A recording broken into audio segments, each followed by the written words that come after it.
Have you ever done something in your life that you've regretted? You thought, boy, I should not have done that. Sometimes people buy houses or boats or motorcycles and then they regret it later. Sometimes people just buy cars that they grossly realize that was a mistake. What a disaster. I really regret ever buying that piece of junk. I wish I could take that back. Whether it's because they paid too much to begin with, maybe it's unreliable, maybe it's ugly, and maybe they just realize I didn't really need that after all. Whatever that is, I'm going to share a list of 5 garbage vehicles that people wish they had never bought in the first place because they grossly regret it. Let's get into it now. Life's too short to drive boring cars. Well, the first vehicle on my list is this little rig right here. Very popular, there's lots of them sold, but it struggle with the reliability and the quality and build of these particular vehicles, and I'll explain why a lot of people end up regretting these. First of all, it's a Jeep product, obviously, but it's clearly not a Jeep like this. When people think Jeep, they often think vehicles like the Wrangler, but guess what? Unfortunately, this vehicle is nowhere near the same as a Wrangler. What we're talking about is the Cherokee right here. Of course, it looks more like a minivan if you look at it from this perspective with the rounded tailgate here. This little Jeep is 4x4, so that's why people love this. But don't even challenge trying to tow a load with this thing because you'll probably blow out the gearbox. With that said, that's one of the key problems with these vehicles. What we have is a North Edition. Cool little taillights, so I'll give you that. It has a nice little rounded back end, but it's not a particularly attractive looking vehicle. Okay, yeah, it's got some great new wheels on there, cheap little brakes. And of course, great little headlights, but I'm not so sure about that grille. Just looks sort of awkward. Yes, they've revised these. There's a slight update this year, but the whole vehicle as a whole is generally not all that attractive. Sure, you've got some great high piano gloss black finishing there. Big sunroof on the top with some luggage racks to haul your mother-in-law's rusted out refrigerator to the dumpster. Sure, you've got single touch door handles to get in, lots of plastic along the bottom and the shroud, which does help to keep the rocks and the stones off of there. Yeah, it does have some great little detail on the exhaust tips. What about the interior? Well, the door panels look like they were built by Mattel, and the console looked like it was built by Fisher-Price. And the rear sections look like it was built by Glad Garbage Bag. So the interior isn't the best looking. And obviously it's a price point vehicle, so that's why people get into them. They think, hey, I'll get a Jeep, it's not a whole lot of money, life's good, right? Wrong. Because other than the fact that this is not a great looking vehicle that looks more like a minivan than an SUV, there's some real issues going on here. One reported issue right here. The brakes. People report that they start warping way too early and the vehicle starts getting pulsating sensations when you apply the brakes. In other words, the brakes are lightly underrated for this vehicle's capacity. Another issue has to do with engine stalling.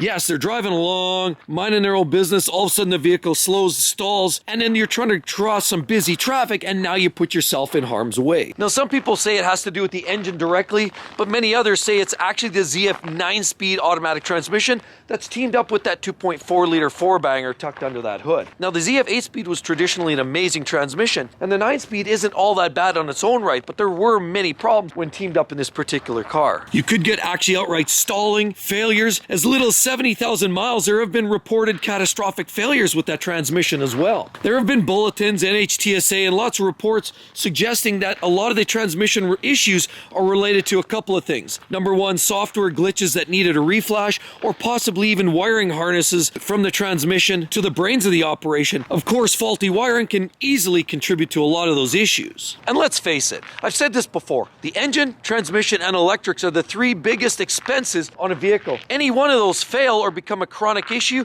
you've got massive expenses. Well, here we're dealing with 2 major problems. So after your 3rd or 4th trip to the dealer to get it fixed, people just start getting fed up, and of course, in comes the regret. But there's a couple of other issues too to note. One thing is the backup sensors. Of course, here you have a backup camera on there, but a lot of times on the vehicles equipped with backup sensors, it seems to just beep and beep and beep and beep and beep and beep, and it doesn't stop beeping until you actually turn the vehicle off for a significant amount of time, turn it off, then it stops, and then sometimes it'll kick back in again. Seems to be more electric gremlins there as well. Another big issue that people are noticing is the tailgate. Why is that? A lot of people have reported open, close it, there's some weird, obscure noises that you really shouldn't hear. And others have reported that it closes but maybe doesn't fully latch, and then it sits there and chews away, and then what ends up happening is it gnaws away at the battery power. So you walk away from it thinking the tailgate's closed, but it sits there, doesn't fully latch, and it sits there trying to close, and latch, and then you come back and you have yourself a dead battery. Poor general quality overall, and a not a very attractive package leaves people seriously regretting their purchase.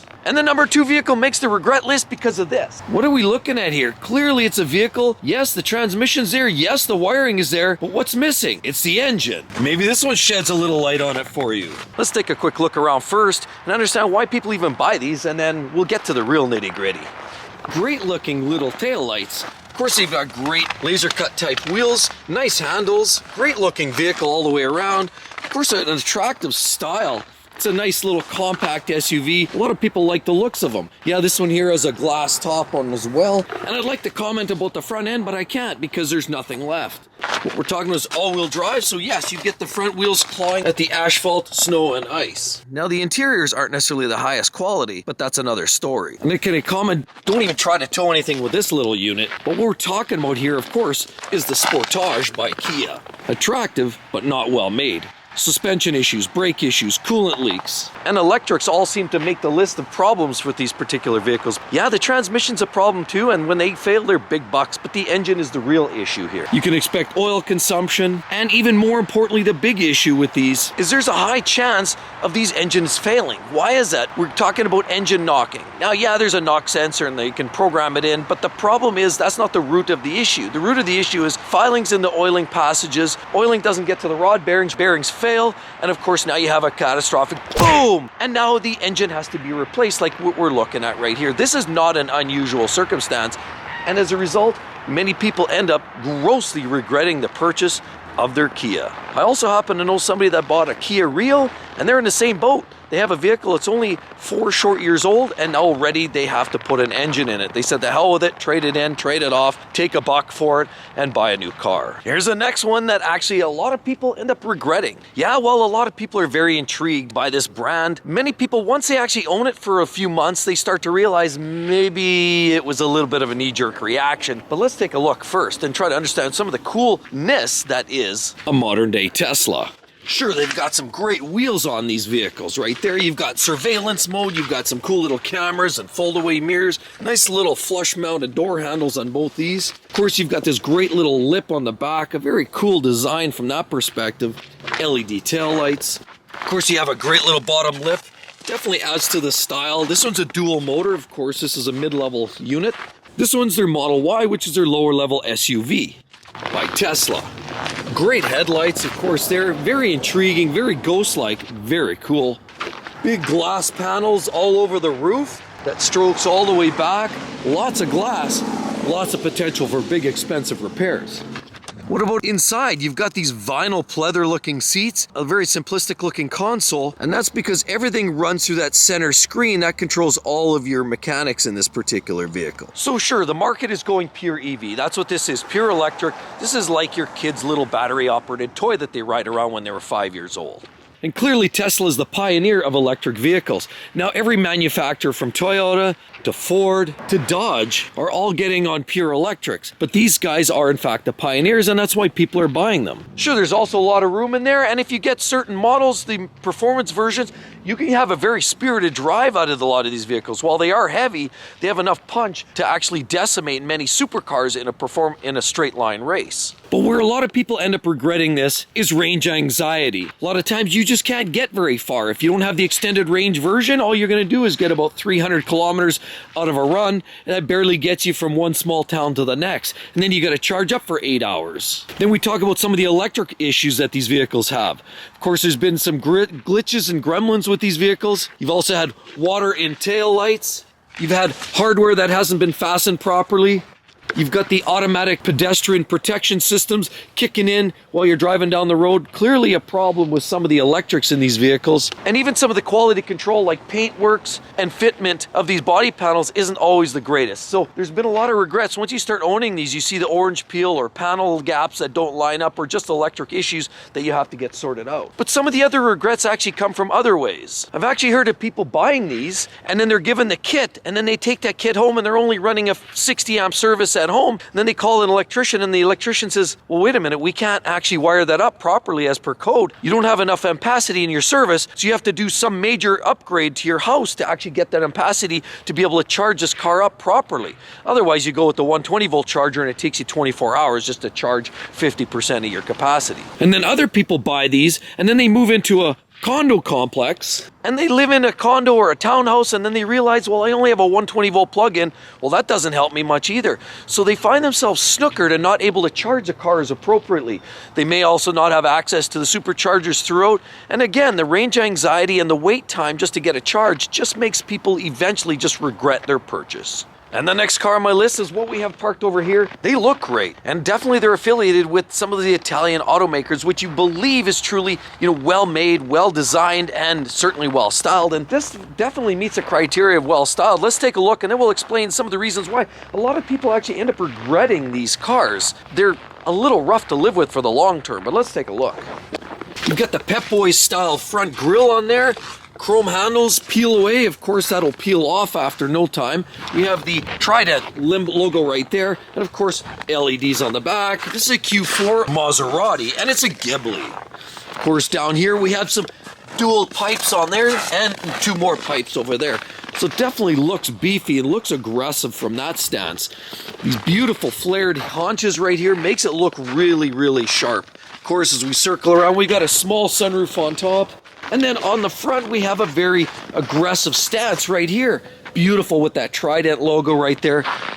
Beautiful LED headlights. Another interesting logo right on the nose. Great wheels.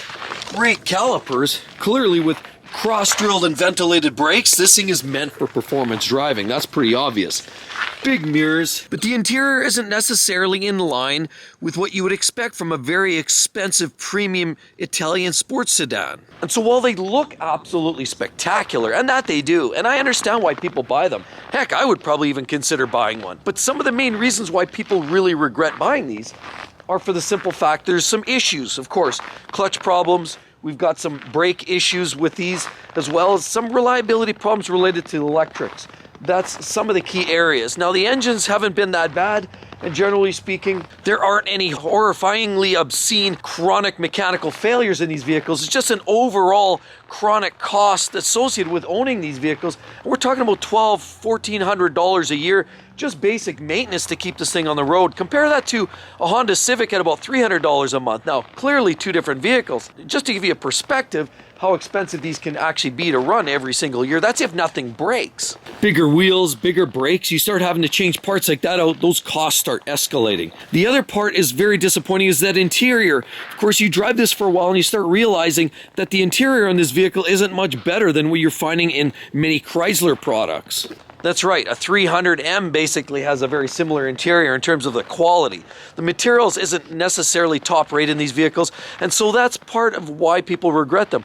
Also, the massive, massive depreciation. So basically, from the time you purchase this new to the time you sell it 5 years later, you might have been like Cheech and Chong sitting there up in smoke, just lighting it up and burning away dollar bill after dollar bill. You can literally go to sleep, get up in the morning, and you've lost $500 overnight. It's just choking and staggering how much depreciation you can feel with these vehicles. If you have to have it, I get it. It's a great looking car. It sounds good. It's fun to drive. But just know there's some significant costs out of your wallet to keep this thing on the road. And you constantly live with that guilt of ownership because of maintenance and depreciation. The Maserati Ghibli. And here's the next piece of junk parked right behind me.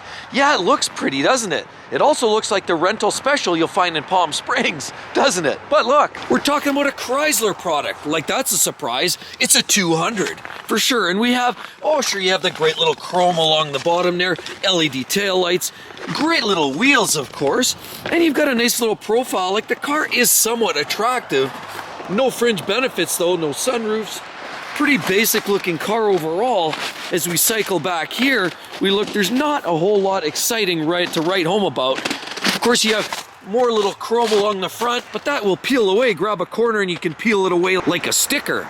Of course, here, Chrysler again, basic little grille and basic little headlights. Sure, it looks sleek, it looks effective. It almost looks like a modern day electric car by the styling.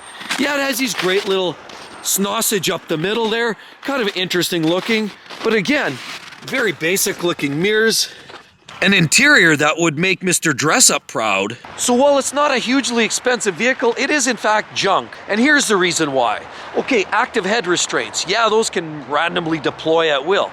Yeah, you've also got heavy oil consumption. Have you heard of the Tiger Shark? 2.4 liter four-banger. Yeah, that's right. Under the hood of this piece of junk, you have that Tiger Shark, which consumes oil like it's going out of style. That then in turn starts plugging off the system because you're burning oil, so then you get clogging within the engine. That's a problem. As well, we can't forget about the ZF 9-speed automatic transmission buried under the hood. That can contribute to stalling, lurching, surging, and as well, you can even find yourself in harm's way with busy traffic like that. If the car stalls and you're trying to cross busy traffic, that's known. That's a common issue with these vehicles. We also can't forget one of the chronic issues with a lot of these Jeep Dodge products, and that is the totally integrated power module. That's the TIPM. That's right. These have those, and unfortunately, it's a chronic Achilles for a lot of these cars. If the TIPM fails, and it does, it usually means gauges stop working, lights, your power equipment, a lot of times comes, goes, or just stops completely. If that fails, you find yourself with $1,000, $2,000, $3,000 bill to replace it and get a new TIPM. Otherwise, it's just a chronic misbehavior of a lot of electrical systems within these cars. Just a nightmare for Dodge, Chrysler, all as a whole. And interestingly enough, what is this yellow down here? Yes, that's right. We're talking about coolant leaks. That's right, another potential problem. Not a great vehicle, not well made, and definitely one that most people regret after they own it for a year or two. Well, I hope that helps each and every one of you. And with that said, check that video. It's going to help you make the right choice this year, 2023. My top picks for the best vehicles this year. Some great, innovative, interesting, high-performing vehicle you're all going to love. And hopefully none of those you'll regret. So hope to see each and every one in the next one. We'll see you real soon. Bye-bye.